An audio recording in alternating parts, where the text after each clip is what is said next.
DCM dream ಯೋಜನೆಗಳಿಗೆ ಆ ಮೂಲಕ ಎಳ್ಳು ನೀರು ಬಿಡೋ ಪ್ರಯತ್ನ ಕಾಂಗ್ರೆಸ್ ಪಾಳೆಯದ ಒಳಗೆ ಆಗ್ತಾ ಇದೆಯಾ? ಬೆಂಗಳೂರು ಸುರಂಗ ಮಾರ್ಗ ಬಂದಾಯ್ತಾ? ರಾಜ್ಯಪಾಲರ ಭಾಷಣದಲ್ಲಿ ಈ ಯೋಜನೆಯ ಬಗ್ಗೆ ಪ್ರಸ್ತಾಪವೇ ಇಲ್ಲ. ಇತ್ತ ಮೇಕೆದಾಟು ನೀರಾವರಿ ಯೋಜನೆಗಳ ಬಗ್ಗೆ ಕೂಡ ಮಾತಿಲ್ಲ. ಡಬಲ್ ಡೆಕ್ಕರ್ ಫ್ಲೈಓವರ್ ಬಗ್ಗೆ ಉಲ್ಲೇಖ ಮಾಡ್ತಾರೆ ರಾಜ್ಯಪಾಲರು. ಪೆರಿಫೆರಲ್ ರಿಂಗ್ ರಸ್ತೆ ಬಗ್ಗೆ ಪ್ರಸ್ತಾಪ ಮಾಡ್ತಾರೆ. ಆದರೆ ಮೇಕೆದಾಟು, ಮಹದಾಯಿ, ಕೃಷ್ಣಾ, ಭದ್ರಾ ಯೋಜನೆ ಈ ಯಾವುದ್ರ ಬಗ್ಗೆ ಕೂಡ, ಅದರ ಪ್ರಗತಿಯ ಕುರಿತಾಗ್ಲಿ, ರಾಜ್ಯ ಸರ್ಕಾರ ಈ ನಿಟ್ಟಿನಲ್ಲಿ ಮಾಡ್ತಿರುವ ಕಾರ್ಯಗಳ ಬಗ್ಗೆ ಆಗಲಿ ರಾಜ್ಯಪಾಲರ ಭಾಷಣದಲ್ಲಿ ಎಲ್ಲೂ ಕೂಡ ಪ್ರಸ್ತಾಪ ಮಾಡಿಲ್ಲ. ಇದನ್ನ ಗಮನಿಸ್ತಾ ಇದ್ರೆ Siddaramaiah team versus DK team ಅನ್ನೋ ರೀತಿಯಲ್ಲಿ ನಡೀತಾ ಇರುವ ಈ ಕಾಂಗ್ರೆಸ್ ಪಾಳೆಯದ ಒಳಗಿನ ಪ್ರತಿಷ್ಠೆಯ ಕದನದಲ್ಲಿ ಡಿಕೆ ಶಿವಕುಮಾರ್ ಅವರಿಗೆ ರಾಜ್ಯಪಾಲರ ಭಾಷಣದ ಮೂಲಕ ಬಿಚ್ಚಿ ಕೊಡೋ ಪ್ರಯತ್ನವನ್ನ ಸಿದ್ದರಾಮಯ್ಯ ಟೀಮ್ ಮಾಡ್ತಾ ಅನ್ನೋ ಅನುಮಾನ ಹುಟ್ಟುಕೊಳ್ತಾ ಇದೆ. ಮತ್ತಷ್ಟು ಡೀಟೇಲ್ಸ್ನೊಂದಿಗೆ ನಮ್ಮ ಪ್ರತಿನಿಧಿ ಬಸವರಾಜ್ ನೇರ ಸಂಪರ್ಕದಲ್ಲಿದ್ದಾರೆ. ಬಸವರಾಜ, ರಾಜ್ಯಪಾಲರ ಭಾಷಣ ಗೊತ್ತಿದೆ, ಇದು ರಾಜ್ಯಪಾಲರೇ ಕೂತು ಬರೆದು ಅಥವಾ ಅವರಾಗೆ ಹೇಳುವಂತಹ ಮಾತುಗಳಲ್ಲ.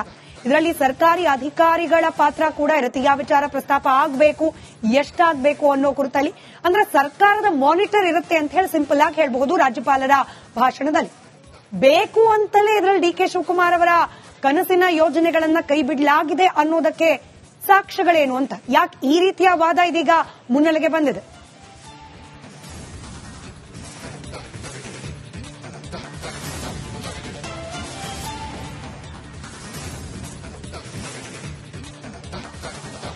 ಖಂಡಿತ ಅಸ್ಮಿತಾ, ಈ ರಾಜ್ಯಪಾಲರ ಭಾಷಣ ಅಂದ್ರೆ ಕಳೆದ 2 ವರ್ಷಗಳಿಂದ ಏನ್ ಕಾಂಗ್ರೆಸ್ ಸರ್ಕಾರ ಬಂದಿದೆ ಅಥವಾ ಹಿಂದಿನ ಸರ್ಕಾರಗಳು ಕೂಡ ತಮ್ಮ ಒಂದಷ್ಟು ಅವಧಿಯಲ್ಲಿ ಮಾಡಿದಂತಹ ಕೆಲಸ ಕಾರ್ಯಗಳ ಪಕ್ಷಿ ನೋಟ ಇರುತ್ತೆ. ಅಂದ್ರೆ ಇಂತಿಂತ ಯೋಜನೆಗಳನ್ನು ನಾವು ಜಾರಿಗೆ ತಂದು ಅದನ್ನು ಇಷ್ಟೊಂದು ಅಭಿವೃದ್ಧಿ ಮಾಡಿದ್ದೇವೆ, ಇಷ್ಟು ಅಭಿವೃದ್ಧಿ ಆಗ್ತಾ ಇದೆ, ಮುಂದೆ ಇಂತಹ ಗುರಿಯನ್ನ ಇಟ್ಕೊಂಡಿದ್ದೇವೆ ಅನ್ನುವಂತ ಒಂದಷ್ಟು ಪಕ್ಷಿ ನೋಟ ರಾಜ್ಯಪಾಲರ ಭಾಷಣದ ಮೂಲಕ ಹೇಳಿಸಲಾಗುತ್ತೆ. ಆದ್ರೆ ಇಲ್ಲಿ ಪ್ರಶ್ನೆ ಉದ್ಭವ ಆಗ್ತಾ ಇರತಕ್ಕಂಥದ್ದು, ಕಳೆದ 2-3 ವರ್ಷಗಳಿಂದ ಹೇಳ್ತಾನೆ ಇದ್ರೆ ಡಿಸಿಎಂ ಡಿಕೆ ಶಿವಕುಮಾರ್ ಅವರು ಬೆಂಗಳೂರಿನಲ್ಲಿ ನಾವು ಟ್ರಾಫಿಕ್ ಸಮಸ್ಯೆಗೆ ಟನಲ್ ಮಾಡ್ತೇವೆ ಅನ್ನುವಂಥದ್ದು.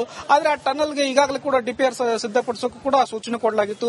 ಆ ಯೋಜನೆ ಏನಾಯ್ತು, ಏನ್ ಇಲ್ಲ ಅನ್ನುವಂಥದ್ದನ್ನ ರಾಜ್ಯಪಾಲರ ಭಾಷಣದಲ್ಲಿ ಹೇಳುವಂತ ಕೆಲಸಗಳಾಗಿಲ್ಲ. ಜೊತೆಗೆ ನೀರಾವರಿ ಯೋಜನೆಗಳಿದಾವಲ್ಲ, ಅವಕ್ಕೂರ ಬಗ್ಗೆ ಒಂದಷ್ಟು ಗಮನವನ್ನು ಸೆಳೆಯಬೇಕಾಗಿತ್ತು. ಆಗ ಯಾವ ಮೇಕೆದಾಟು ಆಗ್ಲಿ, ಮಹದಾಯಿ ಆಗ್ಲಿ, ಕೃಷ್ಣಾ, ಅಪ್ಪರ್ ಕೃಷ್ಣಾ ಆಗ್ಲಿ, ಭದ್ರಾ ಎಡದಂಡೆ ಯೋಜನೆ ಆಗ್ಲಿ, ಇವೆರಡು ಶಿವಕುಮಾರ್ ಅವರ ಬಳಿ ಇರತಕ್ಕಂತಹದ್ದು. ಹೊಸ ಡಬಲ್ ಡೆಕ್ಕರ್ ಯೋಜನೆ ಬಗ್ಗೆ ಒಂದಷ್ಟು ಹಂಚಿಕೊಂಡಿದ್ದಾರೆ ಅನ್ನೋದು ಬಿಟ್ರೆ, ಪ್ರಮುಖವಾಗಿ ಇದನ್ನ ಯಾವ ರೀತಿಯ ಕಾರ್ಯರೂಪಕ್ಕೆ ತರ್ತೇವೆ ಅನ್ನುವಂತ ಮಾತನ್ನು ಕೂಡ ರಾಜ್ಯಪಾಲರಲ್ಲಿ ಭಾಷಣದಲ್ಲಿ ಹೇಳಲಾಗಿಲ್ಲ. ಹಾಗಾಗಿ ಎಲ್ಲ ಒಂದ್ ಕಡೆ DCM DK Shivakumar, CM Siddaramaiah ಮಧ್ಯೆ ನಡೀತಿರ್ತಕ್ಕಂತಹ ಒಂದಷ್ಟು ಶೀತಲ ಸಮರ ಏನಿದಿಲ್ಲ, ಮತ್ತೆ ಅದಕ್ಕೆ ಅಧಿಕಾರಿಗಳ ಪಾತ್ರ ಕೂಡ ಬಹಳ ಪ್ರಮುಖ ಆಗುತ್ತೆ. ಹಾಗಾಗಿ ಈ ಒಂದು ಪಕ್ಷಿ ನೋಟದ ರಾಜ್ಯಪಾಲರ ಭಾಷಣದಲ್ಲಿ ಇವೆಲ್ಲ ಉಲ್ಲೇಖ ಆಗಬೇಕಾಗಿತ್ತು. ರೈಟ್. ಧನ್ಯವಾದ ಬಸವರಾಜ್. ಈಗ ನೋಡಿ, ಬಿಜೆಪಿ ವಿರುದ್ಧ, ಕೇಂದ್ರ ಸರ್ಕಾರದಲ್ಲಿರ್ತಕ್ಕಂಥ ಬಿಜೆಪಿ ವಿರುದ್ಧ ಕಾಂಗ್ರೆಸ್ ಪಾಳೆಯ ವಿರೋಧ ಪಕ್ಷದಲ್ಲಿ ನಿಂತು ಇದೇ ಆರೋಪ ಮಾಡೋದಲ್ವಾ? ಪ್ರೆಸಿಡೆಂಟ್ ಕೈಲಿ, ರಾಷ್ಟ್ರಪತಿಗಳ ಕೈಲಿ ಭಾಷಣ ಮಾಡಿಸ್ತೀರಿ, ಅದು ಸರ್ಕಾರ ಅಥವಾ ಪಕ್ಷದ ಮುಖವಾಣಿ ರೀತಿಯಲ್ಲಿ ಮಾಡಿಸ್ತೀರಿ, ಪೊಲಿಟಿಕಲ್ ಸ್ಪೀಚ್, ಇದೇ ಆರೋಪವನ್ನ ಕಾಂಗ್ರೆಸ್ ಪಾಳೆಯ ರಾಷ್ಟ್ರೀಯ ಮಟ್ಟದಲ್ಲಿ ಮಾಡೋದು. ಅಲ್ಲಿಗೆ ಸರ್ಕಾರ ಅಥವಾ ಸರ್ಕಾರವನ್ನ ನಡೆಸುವ ಪಕ್ಷದ ಒಂದಷ್ಟು ಪ್ರಭಾವ ರಾಜ್ಯಪಾಲರು ಅಥವಾ ರಾಷ್ಟ್ರಪತಿಗಳ ಭಾಷಣದ ಮೇಲೆ ಇರುತ್ತೆ ಅನ್ನೋ ಆರೋಪವನ್ನ ಕಾಂಗ್ರೆಸ್ ಪಕ್ಷವೇ ಒಪ್ಪುತ್ತೆ. ಅಂಥದ್ರಲ್ಲಿ ಡಿಕೆ ಶಿವಕುಮಾರ್ ಅವರ ಕನಸಿನ ಯೋಜನೆಗಳ ಪ್ರಸ್ತಾಪ ಇಲ್ಲದೆ ಇರೋದು ಕಾಂಗ್ರೆಸ್ ಪಾಳೆಯದ ಒಳಗೆ ಏನೋ ನಡೀತಿದೆ ಅನ್ನೋದಕ್ಕೆ ಮತ್ತಷ್ಟು ಪುಷ್ಟಿ ನೀಡ್ತಾ ಇದೆ.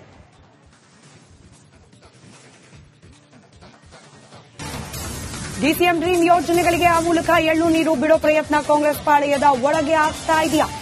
ಬೆಂಗಳೂರು ಸುರಂಗ ಮಾರ್ಗ ಬಂದಾಯ್ತಾ? ರಾಜ್ಯಪಾಲರ ಭಾಷಣದಲ್ಲಿ ಈ ಯೋಜನೆಯ ಬಗ್ಗೆ ಪ್ರಸ್ತಾಪವೇ ಇಲ್ಲ. ಇತ್ತ ಮೇಕೆದಾಟು ನೀರಾವರಿ ಯೋಜನೆಗಳ ಬಗ್ಗೆ ಕೂಡ ಮಾತಿಲ್ಲ. ಡಬಲ್ ಡೆಕ್ಕರ್ ಫ್ಲೈಓವರ್ ಬಗ್ಗೆ ಉಲ್ಲೇಖ ಮಾಡ್ತಾರೆ ರಾಜ್ಯಪಾಲರು. ಪೆರಿಫೆರಲ್ ರಿಂಗ್ ರಸ್ತೆ ಬಗ್ಗೆ ಪ್ರಸ್ತಾಪ ಮಾಡ್ತಾರೆ. ಆದರೆ ಮೇಕೆದಾಟು, ಮಹದಾಯಿ, ಕೃಷ್ಣಾ, ಭದ್ರಾ ಯೋಜನೆ ಈ ಯಾವುದ್ರ ಬಗ್ಗೆ ಕೂಡ, ಅದರ ಪ್ರಗತಿಯ ಕುರಿತಾಗ್ಲಿ, ರಾಜ್ಯ ಸರ್ಕಾರ ಈ ನಿಟ್ಟಿನಲ್ಲಿ ಮಾಡ್ತಿರುವ ಕಾರ್ಯಗಳ ಬಗ್ಗೆ ಆಗಲಿ ರಾಜ್ಯಪಾಲರ ಭಾಷಣದಲ್ಲಿ ಎಲ್ಲೂ ಕೂಡ ಪ್ರಸ್ತಾಪ ಮಾಡಿಲ್ಲ. ಇದನ್ನ ಗಮನಿಸ್ತಾ ಇದ್ರೆ Siddaramaiah team versus DK team ಅನ್ನೋ ರೀತಿಯಲ್ಲಿ ನಡೀತಾ ಇರುವ ಈ ಕಾಂಗ್ರೆಸ್ ಪಾಳೆಯದ ಒಳಗಿನ ಪ್ರತಿಷ್ಠೆಯ ಕದನದಲ್ಲಿ ಡಿಕೆ ಶಿವಕುಮಾರ್ ಅವರಿಗೆ ರಾಜ್ಯಪಾಲರ ಭಾಷಣದ ಮೂಲಕ ಬಿಚ್ಚಿ ಕೊಡೋ ಪ್ರಯತ್ನವನ್ನ ಸಿದ್ದರಾಮಯ್ಯ ಟೀಮ್ ಮಾಡ್ತಾ ಅನ್ನೋ ಅನುಮಾನ ಹುಟ್ಟುಕೊಳ್ತಾ ಇದೆ. ಮತ್ತಷ್ಟು ಡೀಟೇಲ್ಸ್ನೊಂದಿಗೆ ನಮ್ಮ ಪ್ರತಿನಿಧಿ ಬಸವರಾಜ್ ನೇರ ಸಂಪರ್ಕದಲ್ಲಿದ್ದಾರೆ. ಬಸವರಾಜ್, ರಾಜ್ಯಪಾಲರ ಭಾಷಣ ಗೊತ್ತಿದೆ, ಇದು ರಾಜ್ಯಪಾಲರೇ ಕೂತು ಬರೆದು ಅಥವಾ ಅವರಾಗೆ ಹೇಳುವಂತಹ ಮಾತುಗಳಲ್ಲ. ಇದರಲ್ಲಿ ಸರ್ಕಾರಿ ಅಧಿಕಾರಿಗಳ ಪಾತ್ರ ಕೂಡ ಇರುತ್ತೆ. ಯಾವ ವಿಚಾರ ಪ್ರಸ್ತಾಪ ಆಗಬೇಕು, ಎಷ್ಟಾಗಬೇಕು ಅನ್ನೋ ಕುರಿತಲ್ಲಿ ಅಂದ್ರೆ ಸರ್ಕಾರದ ಮಾನಿಟರ್ ಇರುತ್ತೆ ಅಂತ ಹೇಳಿ ಸಿಂಪಲ್ ಆಗಿ ಹೇಳಬಹುದು. ರಾಜ್ಯಪಾಲರ ಭಾಷಣದಲ್ಲಿ ಬೇಕು ಅಂತಲೇ ಇದರಲ್ಲಿ ಡಿ.ಕೆ. ಶಿವಕುಮಾರ್ ಅವರ ಕನಸಿನ ಯೋಜನೆಗಳನ್ನ ಕೈ ಬಿಡಲಾಗಿದೆ ಅನ್ನೋದಕ್ಕೆ ಸಾಕ್ಷ್ಯಗಳೇನು ಅಂತ, ಯಾಕೆ ಈ ರೀತಿಯ ವಾದ ಇದೀಗ ಮುನ್ನೆಲೆಗೆ ಬಂದಿದೆ?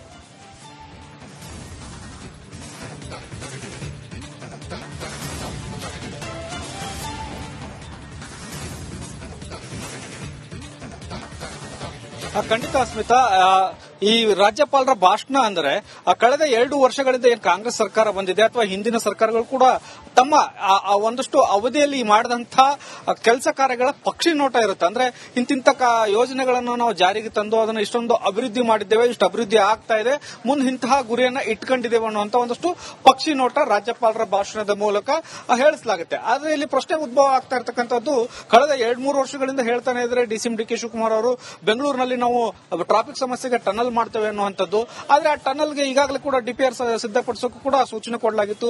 ಆ ಯೋಜನೆ ಏನಾಯ್ತು ಏನ್ ಇಲ್ಲ ಅನ್ನುವಂಥದ್ದನ್ನ ರಾಜ್ಯಪಾಲರ ಭಾಷಣದಲ್ಲಿ ಹೇಳುವಂತ ಕೆಲಸಗಳಾಗಿಲ್ಲ. ಜೊತೆಗೆ ನೀರಾವರಿ ಯೋಜನೆಗಳಿದಾವಲ್ಲ ಅವಕ್ಕೂರ ಬಗ್ಗೆ ಒಂದಷ್ಟು ಗಮನವನ್ನು ಸೆಳೆಯಬೇಕಾಗಿತ್ತು. ಆಗ ಯಾವ ಮೇಕೆದಾಟು ಆಗ್ಲಿ, ಮಹಾಯ ಆಗ್ಲಿ, ಕೃಷ್ಣ ಅಪ್ಪರ್ ಕೃಷ್ಣ ಆಗ್ಲಿ, ಭದ್ರಾ ಎಡದಂಡೆ ಯೋಜನೆ ಆಗ್ಲಿ, ಇವೆರಡು ಶಿವಕುಮಾರ್ ಅವರ ಬಳಿ ಇರತಕ್ಕಂತಹದ್ದು. ಹೊಸ ಡಬಲ್ ಡೆಕ್ಕರ್ ಯೋಜನೆ ಬಗ್ಗೆ ಒಂದಷ್ಟು ಹಂಚಿಕೊಂಡಿದ್ದಾರೆ ಅನ್ನೋದು ಬಿಟ್ರೆ ಪ್ರಮುಖವಾಗಿ ಇದನ್ನ ಯಾವ ರೀತಿಯ ಕಾರ್ಯರೂಪಕ್ಕೆ ತರ್ತೇವೆ ಅನ್ನುವಂತ ಮಾತನ್ನು ಕೂಡ ರಾಜ್ಯಪಾಲರಲ್ಲಿ ಭಾಷಣದಲ್ಲಿ ಹೇಳಲಾಗಿಲ್ಲ. ಹಾಗಾಗಿ ಎಲ್ಲ ಒಂದು ಕಡೆ ಡಿ.ಕೆ. ಶಿವಕುಮಾರ್, ಸಿಎಂ ಸಿದ್ದರಾಮಯ್ಯ ನಡುವೆ ನಡೀತಿರ್ತಕ್ಕಂತಹ ಒಂದಷ್ಟು ಶೀತಲ ಸಮರ ಏನಿದಿಲ್ಲ, ಮತ್ತೆ ಅದಕ್ಕೆ ಅಧಿಕಾರಿಗಳ ಪಾತ್ರ ಕೂಡ ಬಹಳ ಪ್ರಮುಖ ಆಗುತ್ತೆ. ಹಾಗಾಗಿ ಈ ಒಂದು ಪಕ್ಷಿ ನೋಟದ ರಾಜ್ಯಪಾಲರ ಭಾಷಣದಲ್ಲಿ ಇವೆಲ್ಲ ಉಲ್ಲೇಖ ಆಗಬೇಕಾಗಿತ್ತು. ರೈಟ್. ಧನ್ಯವಾದ ಬಸವರಾಜ್. ಈಗ ನೋಡಿ, ಬಿಜೆಪಿ ವಿರುದ್ಧ, ಕೇಂದ್ರ ಸರ್ಕಾರದಲ್ಲಿ ಇರ್ತಕ್ಕಂಥ ಬಿಜೆಪಿ ವಿರುದ್ಧ ಕಾಂಗ್ರೆಸ್ ಪಾಳಿಯ ವಿರೋಧ ಪಕ್ಷದಲ್ಲಿ ನಿಂತು ಇದೇ ಆರೋಪ ಮಾಡೋದಲ್ವಾ? ಪ್ರೆಸಿಡೆಂಟ್ ಕೈಲಿ, ರಾಷ್ಟ್ರಪತಿಗಳ ಕೈಲಿ ಭಾಷಣ ಮಾಡಿಸ್ತೀರಿ, ಅದು ಸರ್ಕಾರ ಅಥವಾ ಪಕ್ಷದ ಮುಖವಾಣಿ ರೀತಿಯಲ್ಲಿ ಮಾಡಿಸ್ತೀರಿ, ಪೊಲಿಟಿಕಲ್ ಸ್ಪೀಚ್, ಇದೇ ಆರೋಪವನ್ನ ಕಾಂಗ್ರೆಸ್ ಪಾಳಿಯ ರಾಷ್ಟ್ರೀಯ ಮಟ್ಟದಲ್ಲಿ ಮಾಡೋದು. ಅಲ್ಲಿಗೆ ಸರ್ಕಾರ ಅಥವಾ ಸರ್ಕಾರವನ್ನ ನಡೆಸುವ ಪಕ್ಷದ ಒಂದಷ್ಟು ಪ್ರಭಾವ ರಾಜ್ಯಪಾಲರು ಅಥವಾ ರಾಷ್ಟ್ರಪತಿಗಳ ಭಾಷಣದ ಮೇಲೆ ಇರುತ್ತೆ ಅನ್ನೋ ಆರೋಪವನ್ನ ಕಾಂಗ್ರೆಸ್ ಪಕ್ಷವೇ ಒಪ್ಪತ್ತೆ. ಅಂಥದ್ರಲ್ಲಿ ಡಿ.ಕೆ. ಶಿವಕುಮಾರ್ ಅವರ ಕನಸಿನ ಯೋಜನೆಗಳ ಪ್ರಸ್ತಾಪ ಇಲ್ಲದೆ ಇರೋದು ಕಾಂಗ್ರೆಸ್ ಪಾಳ್ಯದ ಒಳಗೆ ಏನೋ ನಡೀತಿದೆ ಅನ್ನೋದಕ್ಕೆ ಮತ್ತಷ್ಟು ಪುಷ್ಟಿ ನೀಡ್ತಾ ಇದೆ.